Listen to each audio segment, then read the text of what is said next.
Meghan Markle et le prince Harry devraient être déchus de leur titre, a demandé un homme politique américain. Les républicains ont frappé la duchesse de Sussex après avoir écrit aux membres du Congrès et du Sénat des États-Unis pour demander un congé payé pour les nouveaux parents. La lettre, qui a été publiée mercredi, était sur papier à en-tête du Sussex et Meghan l'a signée avec son titre de duchesse. Le membre du Congrès républicain Jason Smith a déclaré au Daily Mail « La dernière ingérence de Meghan dans la politique américaine ravive la question dans mon esprit de savoir pourquoi la famille royale ne la prive pas officiellement, elle et Harry, de leur titre, d'autant plus qu'elle insiste pour l'envoyer sous prétexte d'être la duchesse de Sussex. »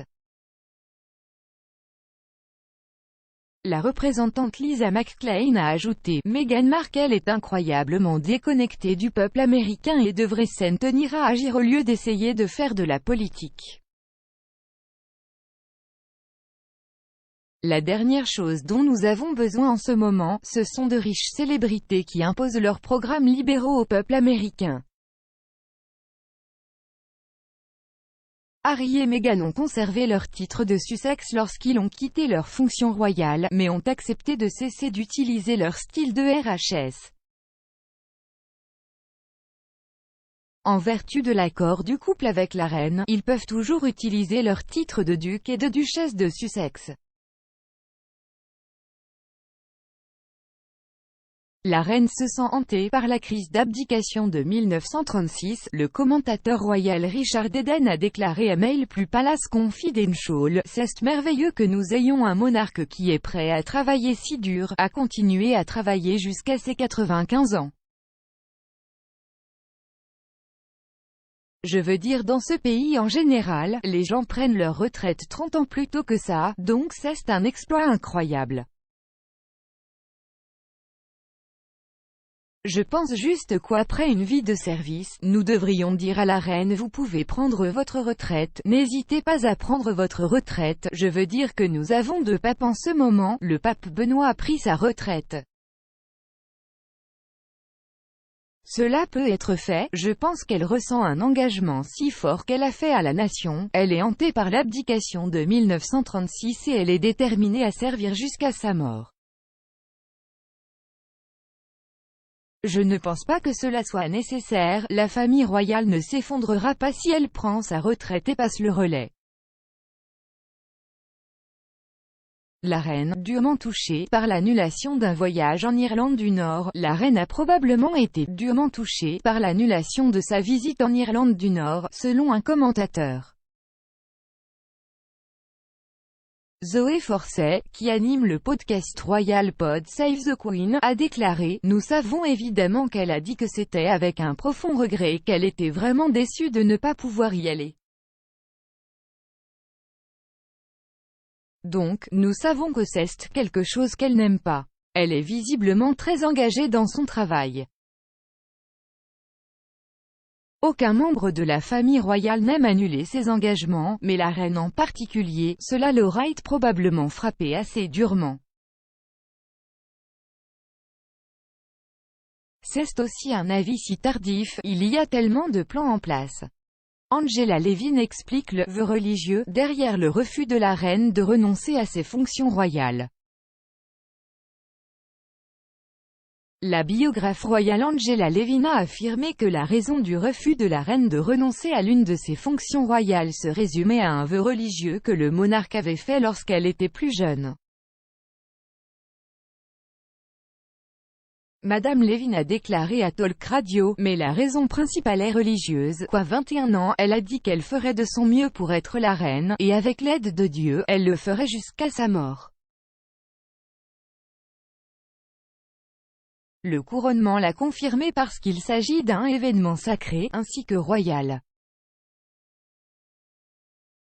Elle ne veut pas rompre son lien avec ça, cela la ferait se sentir très mal parce qu'elle est pieuse. La Barbade élit son tout premier président alors que le monarque est remplacé, la reine sera remplacée à la tête de l'État à la Barbade, à la suite de l'élection du tout premier président du pays. Le 21 octobre, la Barbada élut son tout premier président alors qu'elle fait les premiers pas pour devenir une république. Dame Sandra Mason prêtera serment le 30 novembre, le 55e anniversaire de l'indépendance du pays vis-à-vis de la Grande-Bretagne. Reine de retour à son bureau et effectuant des tâches légères, la reine était de retour à son bureau et effectuait des tâches légères après son retour de l'hôpital hier, selon des informations. La reine a passé mercredi soir à l'hôpital pour des enquêtes préliminaires, mais le monarque aurait déjà repris le travail après son retour au château de Windsor à l'heure du déjeuner jeudi. Une source a déclaré au Daily Mail: tout naturellement, une approche prudente est adoptée par l'équipe médicale. Sa Majesté était de retour à son bureau ce jeudi après-midi et entreprenait des tâches légères. Charles, conscient que tout le monde veut que la couronne saute à William, la commentatrice royale Angela Mollars s'est entretenue avec l'émission matinale australienne Sunrise sur le prince Charles. Madame Mollars a déclaré, et il est allé à cet événement, les Prince Trust Awards, racontant cette histoire sur la façon dont il est entré dans un magasin, et il a dû attendre que tout le monde sorte. Il a dit, tout le monde attendait pour entrer, mais ils essayaient juste de me faire sortir. Et il a dit, l'histoire de ma vie, et j'ai adoré ça, le truc avec le prince Charles, c'est que personne ne pense vraiment qu'il devrait être roi. Tout le monde veut sauter directement sur William, il en est conscient, la reine à l'hôpital pour une nuit après l'annulation de la tournée royale des craintes pour sa santé. La reine a passé une nuit à l'hôpital après que des craintes pour sa santé aient annulé un prochain voyage en Irlande du Nord. Les médecins royaux ont envoyé le monarque voir des spécialistes à Londres mercredi. Le palais de Buckingham a déclaré qu'elle était de bonne humeur à la suite d'enquêtes préliminaires lors de sa visite à l'hôpital. Le palais a déclaré, suite aux conseils médicaux de se reposer pendant quelques jours, la reine s'est rendue à l'hôpital mercredi après-midi pour des enquêtes préliminaires, retournant au château de Windsor à l'heure du déjeuner aujourd'hui, jeudi, et reste de bonne humeur.